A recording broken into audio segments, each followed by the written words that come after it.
Good day, mga kayang master, eto na ang susunod na kabanata ni Mr. Daryl Darby pero bago ang lahat pa-like and share and subscribe ang ating channel, at pindutin ang notification bell para lagi kayong updated sa lahat ng kabanata, at eto na rin ang full chapter ni Mr. Daryl Darby kaya abang-abang na lang po sa iba pang mga kabanata. Marami pong salamat.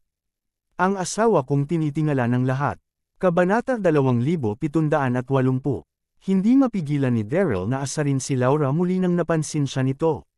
Laura, kahit ayaw mo hindi pwedeng tutulan ito. Totoo yan, di ba sinabi ng sinaunang Diyosa na sinuwa na maaaring ito ang ating kapalaran, kaya't subukan natin maging magkaibigan, at maaari mo akong tulungan na makitungo kasama si Zhangju. Manahimik ka na. Kinagat ni Laura ang labi at umungol. Daryl, simula ngayon, wala na tayong gagawin kasama ang isa't isa. Tanggalin natin ang ating nakaraang mga hinaing. Mula ngayon, ikaw humayo ka, at pupunta ako sa aking ruta. Sabi ni Laura. Siya ay ayaw matanggal ang mga hinaing kay Daryl, ngunit wala siyang magagawa tungkol dito. Ang kanilang mga kapalaran ay nakatali magkasama, ngunit siya hindi kailanman makakatulong kay Daryl na harapin si Zhangju. Pagkatapos nito, lumingon si Laura at umalis. Siya ay hubad, at ang kanyang katawan ay tumambad kay Daryl. Hindi siya maaaring manatili doon magpakailanman at hayaang samantalahin siya ni Daryl. Kailangan niyang umalis ng mabilis. Hoy! Gayunpaman, sinigawan siya ni Daryl nang nakangiti nang gawin ang unang dalawang hakbang. Okay lang kung ayaw mo akong tulungan, ngunit huwag kalimutan na ang gusto ni Zhangju ay upang patayin ako. Kung may mangyari sa akin, hindi ka din makakasama. Kahit na ayaw mong tulungan ako makitungo kay Zhangju, kahit papaano ay sabihin mo sa akin kung saan siya nagtatago ngayon. Nakasimangot si Laura at sinimulang pagnilayan ito. Totoo na nakatali ang kanyang kapalaran kay Daryl at kung pinatay ni Zhangju si Daryl, mamamatay din siya. Oh, kalimutan mo na. Kinagat ni Laura ang labi, lumingon kay Daryl, at sinabi, si Zhangju ay nasa Lothar Palace. Sabi niya at umalis nang hindi nakatingin pabalik ang Lothar Palace. Si Daryl ay natigilan at nagugat sa lugar. Sa kasabay nito, isang alon ng galit ang tumaas sa kanyang puso. Ang palasyo ng Lothar ay emperador at kwarto ni Chang'e. Paano namang gahas si Zhangju ay natutulog sa kwarto ni Chang'e? Talaga bang naiisip niya na siya ang North Mona Emperor? Ungol ni Daryl sa loob. Kaya hindi na nagsasayang ng anumang oras. Siya ay agad na itinabi ang manual at umalis sa sikretong silid. Samantala, sa lokasyon ng tribo ng Raksesa, isang napakabuhay na Beasts Festival ay biglang naging impyerno. Sa lupa ay namantsahan ng pulang dugo.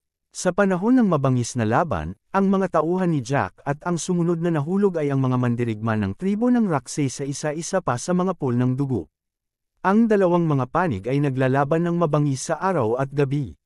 Sa panahong iyon, nagdala si Natalie ng tropa ng mga piling mandirigmang tribo ng Raksesa upang lipulin si Jack at ang kanyang mga kasapi. Gayunpaman, hindi niya inaasahan na ang lakas ni Jack, Woody, at ng iba na ipinadala sa kailaliman ay napabuti ng malaki. Si Natalie ay hindi alam na nagkamit sina Jack at Woody ng kapangyarihan mula sa hari ng patay. Gayunpaman, ang pagkakaiba sa dalawang panig ay masyadong mahusay. Mabagal ang tagiliran ni Jack at nawawalan na. Nalungkot si Jack nang makita niya ang karamihan sa kanyang mga tauhan ay nahulog. He roared, "Natalie, ikaw ay aking tatalunin sa laban ngayon." Boss! Biglang, ang hangin sa paligid Jack ay nakakulong.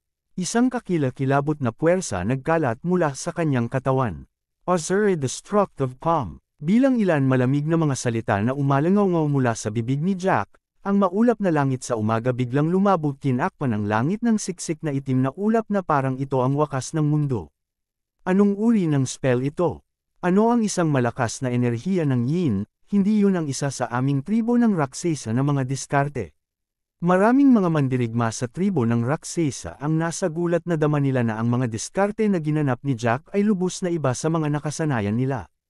Yun ang mga pamamaraan ay higit na masama at malakas kaysa sa mga diskarteng Raksesa. Sa parehong oras, si Natalie, na noon ay lumulutang sa hangin, nakasimang, ngot nagkaroon siya ng masamang premonition sa kanyang puso. Kabanata 2781. Anong nangyari kay Jack matapos na itapon ko sa bangin? Ano ang nagpalakas sa kanya? Kahit ang kanyang aura ay naging labis na nagbabanta na isip ni Natalie Boom. Pagkatapos, nakita niya ang isang nakakatakot na puwersa ng materyal sa paligid ng katawan ni Jack. Ang mga squalls ng itim na hangin ay umuungal saan man lumipas ito at ang mundo ay nagbago ng kulay. Sa susunod na segundo, ang tribo ng Raksasa at mandirigmang nababalot ng puwersa ay narinig ang pag-scream sa sakit. Ang kanilang balat ay umusbong at natuyo ang kanilang figure. Nakahinga sila ng hininga na mulat ang mga mata, tila takot na takot. Hiss! Bigla, lahat mula sa tribo ng Raksasa ay nakaramdam ng panginginig at tinak sa kanilang mga ulo ay boss. Ano yon nakakakilabot? Nanghina ang mahina na katawan ni Natalie sa kakilakilabot na tanawin. Nanatili ang mukha niyang sobrang lamig at galit. Ilan sa mga mandirigma sa tribo ng Raksasa ay pinat. Lumutang si Jack sa hangin, tumatawang mapangahas, ang kanyang mga mata at mukhang masama sa pang-aasar niya. Ang kapangyarihang ibinigay ng hari ng patay kay Jack ay hindi kapanipaniwala malakas para nakawin ang napakaraming buhay sa isang paglipat lamang nito ang mga mata niya ay guwang sa kabaliwan. Naisip niyang patayin iyon si Natalie at makakakuha ng kumpletong kontrol sa ibabaw ng tribo ng Raksasa. Boss! Gayunpaman, sa lalong madaling pag-iisip na sumilay sa kanyang isipan, isang ulap ng itim na ambon ang nabuo sa likuran ni Jack at pagkatapos ng madilim na anino na may mga mata na umiikot at magkahalong damdamin ang lumabas mula sa itim na ambon. Si Chester iyon. Jack, huwag kalimutan ang hari ng patay ay binigyan ka ng isang gawain at iwanan ang tribo ng Raksasa. Huwag mong patayin silang lahat, sabi ni Chester sa isang patag na tono matapos palayain. Si Jack at ang kanyang mga tao mula sa mundo ng multo. Ang hari ng patay ay sadyang sinabi kay Chester, lihim na tinahak ang pangkat upang maiwasan si Jack mula sa pag-arte ayon sa kanyang gusto. Gusto ni Chester na pigilan si Jack nang siya ay nagsimulang bayuhan ang tribo ng Raksasa ngunit ang pag-iisip ng kanyang buhay na nasa mga kamay ng hari ng patay na ginawa kaya sumuko na siya. Hindi siya maaaring magbago kahit na sinubukan niyang pigilan ang trahedya, nag-atubili na huminto si Jack ngunit tumango kay Chester gayunpaman. Makakasiguro kang hindi ako kikilos pabigla-bigla. Hindi ko nakalimutan anuman ang sinabi sa akin ng hari ng patay. Tapos, tumingin siya kay Natalie at malakas na inihayag, Natalie, ikaw at ako ay magkaiba ng mga pangitain. Mula ngayon, ikaw at ako ay walang kinalaman sa isa't isa. Gayunpaman, tinatanggap kita anumang oras kung nais mong dalhin ang tribo ng Raksasa ay aatake ako. Ngunit gusto mo na mas yuna na isipin ang tungkol sa mga kahihinatnan. Hinaway niya ang kanyang kamay at libo-libong kanyang mga tagasunod ay nagmarcha kasama siya. Fair na, wala sa natitirang tribo ng Raksasa ang naglakas loob na habulin siya, si Jack ay naging napakasindik na ang laban, ang paglaban sa kanya ay pagpakamatay. Sino ang gugustuhin upang ipagsapalaran ang kanilang buhay? Si Natalie ay nakaugat sa lugar. Ang kanyang mukha ay kumikibot at ang mga kalamnan habang nakikipag-usap na may magkasalungat na emosyon. Umalis na si Jack parang ako dapat ay maghanap ng mabilis na solusyon sa siyam na kontinente. Lahat, linisin ang battlefield. Magpadala ng isang utos sa The Nine Continents kaagad, utos niya sa mga tao sa paligid niya. Oo, kamahalan. Ang mga tao ay tumugon. Samantala, bumalik si Chester sa Ghost World sa pamamagitan ng kaluluwa nag-aalok ng daan pagkatapos ni Jack at ng kanyang mga tauhan ay umalis sa tribo ng Raksasa. Iniulat niya ang sitwasyon sa hari ng patay sa bulwagan at ang kanyang kamahalan ay parang nasiyahan hindi masama. Chester, naging daan ka na at nagsusumikap kamakailan. Hindi mo kailangan sundin ang pag-unlad ni Zhangju, ngayon, maaari kang magkaroon ng isang mahusay na pahinga. Pagpuri ng hari ng patay. Pagkatapos noon, itinaas ng hari ng patay ang kanyang kamay at sumenyas kay Chester. Pumunta ka, balisa si Chester. Paano siya mamamahinga kapag nagkaroon siya ng ganoong puot kay Zhangju? Gayunpaman, hindi siya naglakas loob na hindi sang-ayon sa nagpapataw na hari ng patay na tumalikod siya at lumabas ng hall pagkatapos binibigkas ang isang mahinang tugon. Kabanata 2782. Nang lumabas si Chester, naramdaman niya na medyo nakakalungkot habang nakatingin siya sa underworld sa paligid niya. Bagaman siya ay inutusan ng hari ng patay, hindi siya pamilyar sa Ghost World man. Siya ay walang kamalayan na lumakad papunta ipinagbabawal na lugar ng Ghost World habang nakatuon sa kanyang saloobin. Ang ipinagbabawal na lugar ng Ghost World ay kung saan ang mas asama ay pinarusahan. Mayroong 36 na mga antas ng purgatorio at ito ay naging unting sumisindik bilang ang nadagdagan ang mga antas ang mga hukbo ng multo na tumigil sa purgatorio ay hindi tumigil.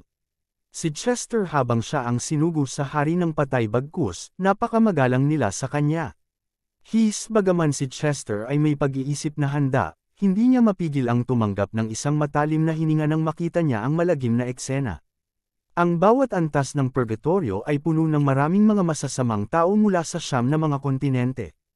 Ang ilan sa mga masasama, ang mga tao ay pinahirapan ng apoy, sila ay inihaw sa apoy, samantalang ang iba ay nakapikit at putol ang ilong. Ang lurid na mga detalye ay nakakatakot gayunpaman, hindi nagtagal ay kumalma si Chester. Minsan ay dumaan siya sa marami sa sahig, nakita ni Chester ang isang malaking pool ng apoy sa harap niya. Ang isang tao ay nakasabit sa gitna ng pool, puno ng dugo at tumingin siya ng miserable. Gayunpaman, ang kanyang mga mata ay samilaw sa hindi mapigil ang kabaliwan. Gulat na gulat si Chester habang naglalakad nagtataka at naisip ang sarili, sino ang taong ito? Bakit siya sobrang tigas ng ulo kahit na napasailalim na sa ganoong pagpapahirap sa parehong oras? Ang taong nakabitin sa itaas ng firepole ay biglang tumaas ang ulo at nagkasalubong ang titig ni Chester. Natigilan si Chester at tiningnan ang mukha ng lalaki, at sa parehong oras, isang bakas ng magkahalong damdamin ang tumaas sa puso niya. Ito ay si Donahue. Pagkatapos, ang mga sulok ng kanyang bibig ay umikot nagbubunyag ng ngiti si Donahue ay gumawa ng maraming kasamaan. Pagkatapos ng kanyang kamatayan, siya ay nabilanggo noong ika-36 ng antas ng purgatorio sa Ghost World, pinahirapan siya araw at gabi. Si Chester akala niya mapalad siya na makita si Donahue nang naghihirap sa kanyang sariling mga mata, nabigla sa spot si Chester bakit siya nandito. Patay din siya hindi, wala siya at walang multo na hukbo na humahawak sa kanya. Tulad ni Donahue malalim pa rin ang iniisip, tumawag si Chester nang nakangiti. Donahue, hindi ko akalain na makikita-kita dito, ngunit ang isang tulad mo ay siguradong nararapat sa ganitong kapalaran, ninisyan siya ni Donahue Chester. Hindi na kailangan magalak. Bilang Eternal Life Pala Sect Master, papatayin mo ang mas kaunting mga tao kaysa sa akin.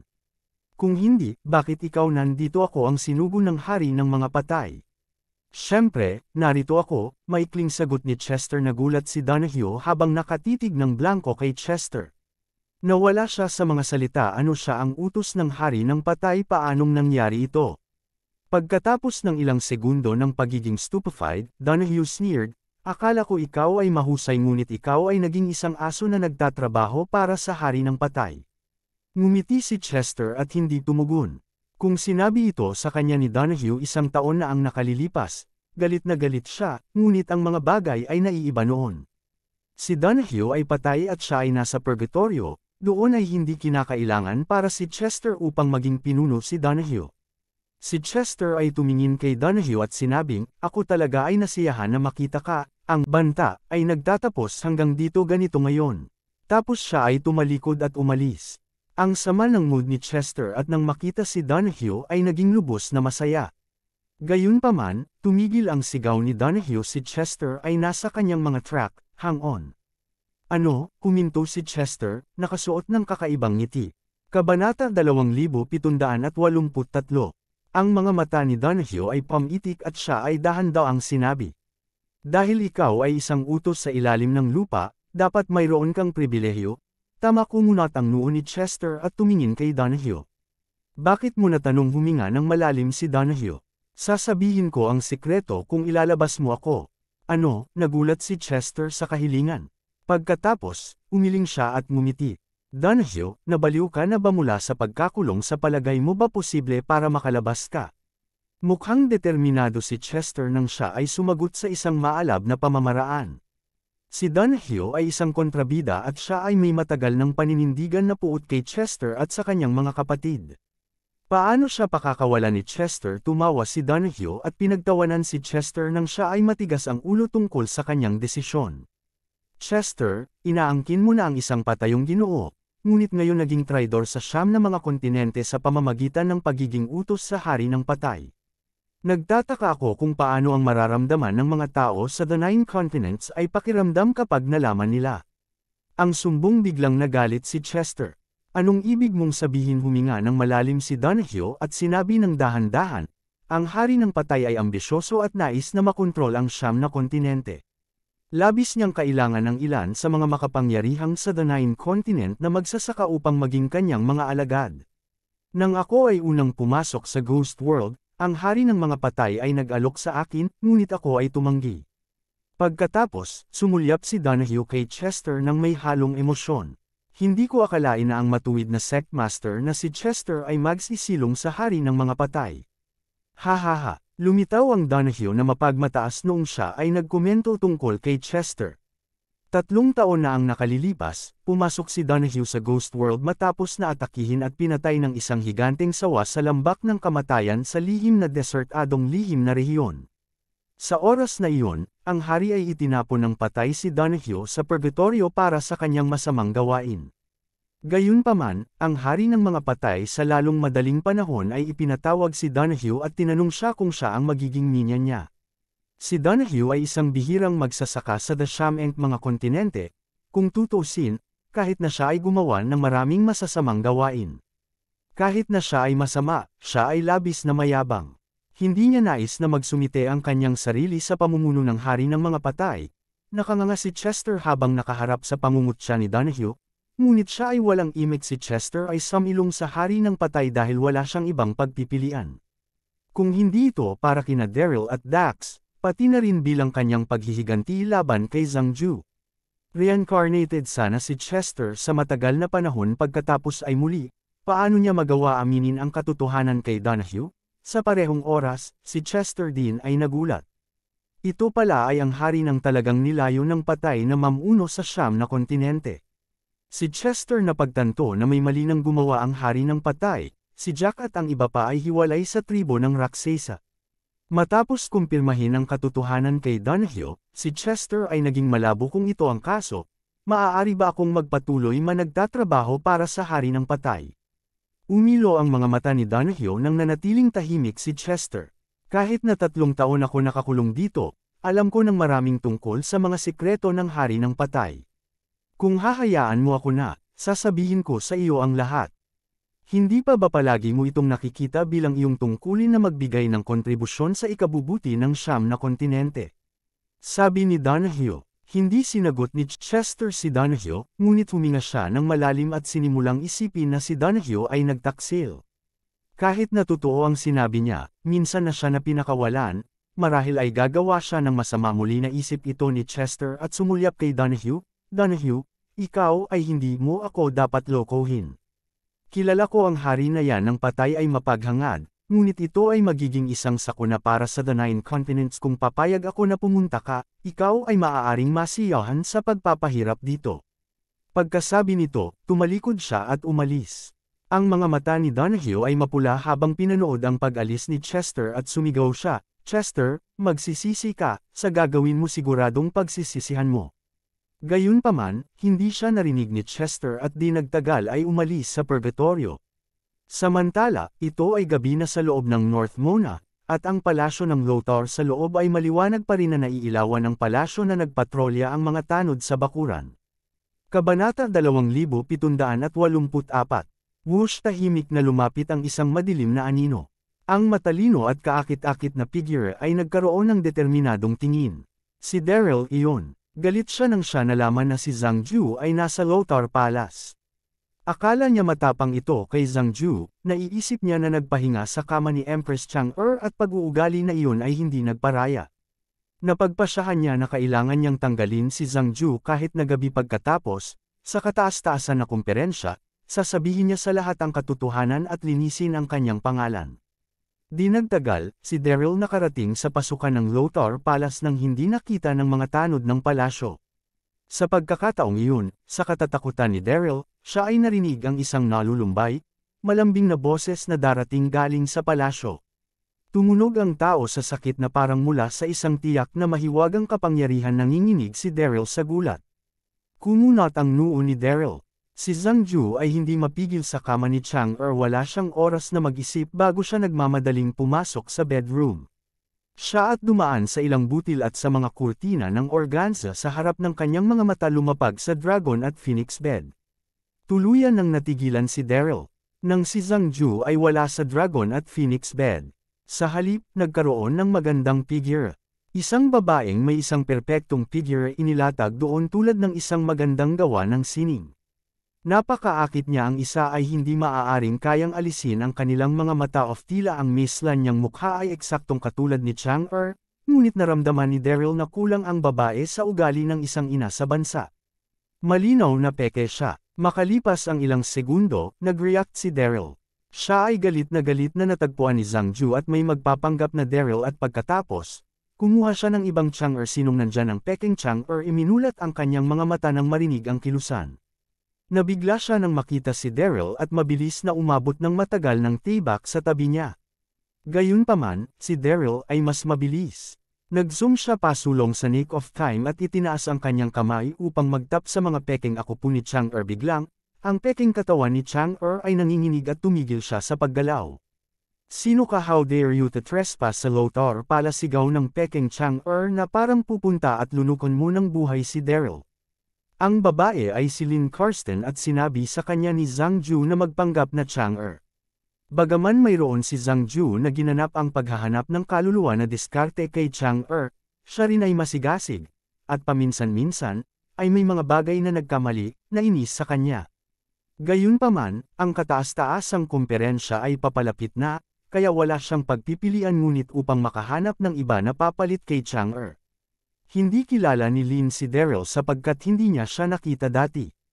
Hindi sinagot ni Daryl si Lin, sa halip. Hinimok niya ang kanyang panloob na enerhiya upang mag-deploy ng isang proteksyon na kalasag sa pasukan.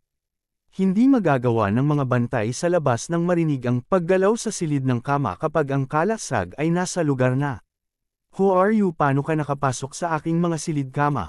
Alam mo ba kung sino ako? Lumabas ka sa palasyo ko. Ang natarantang sigaw ni Lin kay Daryl. Siya ay naglilinang at hindi niya inaasahan na isang nanghihimasok sa panahon ng isang mahalagang bahagi, dahan-daang naglakad siya papunta kay Lin. Tinawag mo ba akong matapang? Ikaw ang matapang. Nagpapanggap ka na si Chang'e at nakatira sa Lothar na palasyo. Kung may nakakaalam, ang ulo mo sigurado ngayon ay gumugulong. How dare you say that? Ako ay si Chang'e. Sigaw ulit ni Lin. Si Daryl din ay tamad na mag-drag sa kalokohan na ito. Kaya malamig niyang sinabi, okay, hindi mo na kailangan magpanggap, masasabi ko sa isang tingin na ikaw ay si Chang'e. Kaso hindi mo alam, na ako si Daryl. Ano, nagulat si Lin nang siya ay narinig ang pagtatapat. Siya ba ang Elysium Gate Sect Master? Daryl, hindi ba sinabi ni Zhang Ju na siya nga nakulong sa Holy Saint Sect? Nakita niya si Daryl na unti-unting lumalapit sa kanya habang pinoproseso niya ang kanyang saloobin. Kabanata 2785. Lumayo ka sa akin, sinabi kong lumayo ka mula sa akin. Nagpanik si Lin nung siya ay naramdaman ang makapangyarihang aura ni Daryl habang siya ay nanginginig sa takot. Si Daryl ay hindi tumugon sa kanyang pagsusumamo at maluwag na lumubog sa isang upuan sa tabi niya. Naramdaman niya na ang peking si Chang'e ay makatarungan sa antas ng Martial Emperor at hindi man lang banta sa kanya. Ngayon sabihin mo sa akin, sino ka? Gayon din asan si Zhang Ju? Ikiling ni Daryl sa kanya at tumungo upang tumingin kay Lin. Parang siya ay wala siya sa mood para sa negosasyon. Mahigpit na kinagat ng labi ni Lin, hindi ko alam ang pinagsasabi mo. Sagot ni Lin, alam ko na ikaw ay nagpapanggap lang na si Chang'e. Ikaw ba iniisip mong naglalaro ka na pipi ay may anumang epekto sa akin? Sinasabi ko sa iyo na may mga bantay sa paligid ng palasyo, hindi mo kayang tumakas. Ang ekspresyon ni Lin nagbago at malamig niyang sinabi siya ay nagpapanggap na kalmado habang nagsasalita, ngunit paminsan-minsan, ang mga mata niya ay nangingilid sa may bandang likuran sa likuran niya. Si Daryl ay nagmamasid ng kanyang mga micro-reaksyon nang wala pagpapakilala nito. Sa susunod na segundo, tumayo siya at binigay kay Lin ang pataas at pababa, tatanungin ulit kita. Sino ka? Nasaan si Zhang Ju at Chang'e? Sinabi ko na sayo na hindi ko alam. Ngumisi ang kanyang mga ngipin bilang sagot. Siya ay sobrang flustered, ngunit hindi siya naglakas loob na magtaksil kay Zhang Ju, kaya siya lamang ang nakakagrate sa kanyang ngipin. Sinusubukang hilahin ang mahirap na mga oras. Ngumiti si Daryl, hindi pinapahamak si Lin sa may mga katanungan. Sa halip, ibinaling niya ang kanyang ulo at sumulyap sa gilid ng hall at bumalik. Sumilip ka na sa tabi ng bulwagan, mayroon bang isang bagay na misteryoso doon? Tapos, naglakad na siya sa hall at tiningnan, ngunit siya ay hindi makahanap ng anumang kainahinala. Ito ang paningin ng babae dito, upang maging isang bagay na hindi maganda ang nangyayari dito. Naging paranoid si Lynn nang makita ang ginagawa ni Daryl. Sabihin mo sa akin, anong meron dito? Bumaling si Daryl at malamig na tanong. Mahigpit na kinagat ni Lynn ang labi niya bilang kung mas gugustuhin niyang mamatay kaysa sumuko kay Daryl. Okay, dahil ikaw hindi kooperatiba, huwag mo akong sisihin para sa anong mangyayari sa susunod. Huminto si Daryl nagsasalita ng kalokohan at naglakad papunta sa malamig na si Lynn. Tapos, hinailan niya ang labi niya para buksan at kumuha ng isang tableta at mabilis na pinalamanan ito sa kanyang bibig. Bago pa mag-react si Lynn, nilamon niya ang tableta. Ikaw, ano ang ginawa mo? Anong binigay mo? Si Lynn tumingin kay Daryl, parang nagpapanik. Ngumiti si Daryl sa reaksyon ni Lynn. Bakit natatakot ka ba ngayon? Sabi mo mas gugustuhin mong mamatay kaysa sumuko sa akin ngayon lang. Ano ngayon, hindi mo ba mahawakan? Natatakot ka bang mamatay? Pang-aasar niya. Naging mas malamig ang tono ni Daryl at tinitigan niya ng mabuti si Lynn. Meron ka bang narinig na Heaven Cult Elixir? Si Daryl binigyan siya ng Heaven Cult Elixir. Heaven Cult Elixir na pailing si Lynn. Siya ay sumabog sa isang malamig na pawis bigla. Ito ang nauna sa kanyang oras ng pagdinig ng Heaven Cult Elixir. Wala siyang alam tungkol dito at iyon ang dahilan kung bakit siya nagpanik. Mamatay ka sa loob ng isang taon kung wala pangontra. Magkakaroon ka ng ulcer at mamamatay sa isang masakit na kamatayan. Kung hindi ka naniniwala sa akin, subukang i-channel ang iyong panloob na enerhiya at iturok ito sa acupoint ng Heaven Aura. Nakaramdam ka ba ng pamamanhid at sakit? Malamig na sabi ni Daryl. Sinubukan agad ito ni Lynn. Ang ekspresyon niya ay biglang nagbago nang kumalat ang takot sa mukha niya. Binigyan mo ako ng lason. Ikaw, ano ang sinusubukan mong gawin? Anong gusto mo? Napakasimple nito. Basta sagutin ang tanong ko at sabihin sa akin ang sikreto ng side hall na ito. Kung hindi man, hihintayin mo lang ang lason upang kainin ka mula sa loob-labas ng dahan-dahan. Biro ni Daryl. Sa totoo lang, ayaw gamitin ni Daryl ang Heaven Cult Elixir. Pagkatapos ng lahat, ito ay napakamalupit sa kanya na gawin ito, ngunit walang ibang pagpipilian. Upang hanapin si Zhang Ju at mabilis na makita si Chang-er, hindi siya nakapagpahinga. Kabanata 2786. Sasabihin ko sa iyo nanginginig si Lynn. Pagkatapos, malinis siyang dumating nang wala pag-aalangan. Nasa ilalim si Empress Chang-er dahil sa pag-aresto sa bahay. Hindi ko alam kung nasaan siya eksakto at si Zhang Ju ay naroon. Si Zhang Ju ay palaging napakamaingat. Siya ay hindi nais na maistorbo sa panahon ng kanyang paglilinang at iyon ang dahilan kung bakit siya ang emperador ng Chang-er's Lothar Palace. Karaniwan, ang mga tao ay hindi papasok dito sapagkat ito ay ang kama sa kama ni Empress Chang-er. Pagkatapos, tinuro ni Lynn ang isang porselanan na vase sa likuran ng hall. Mayroong isa doon. Lumipat ka doon. Boom! Hindi nag-atubili si Daryl. Tumakbo siya pasulong at binagsak si Lynn sa pag-atake ng palad. Pagkatapos, mabilis siyang humakbang sa porselanan na vase. Click! Matapos niyang iikot ang porselanan na vase, siya ay narinig ang isang malakas at malutong na tunog. Isang sikretong pinto ang lumitaw sa pader at sa likuran nito isang lihim na daanan na nagpalawak at pababa. Nasasabik si Daryl na tuklasin ang sikreto sa pinto ni Zhang Ju. Oh, Zhang Ju, ikaw ay nagtago ng mabuti, subalit natagpuan kita sa huli. Pumunta siya sa sikretong daanan ng tama ang layo. Maya-maya, umabot na siya sa dulo ng daanan at nakarating sa kamanghamanghang lihim sa ilalim ng lupa sa silid. Hindi nagtagal, natapos ni Daryl ang lihim na daanan at nakarating sa isang nakamamanghang lihim.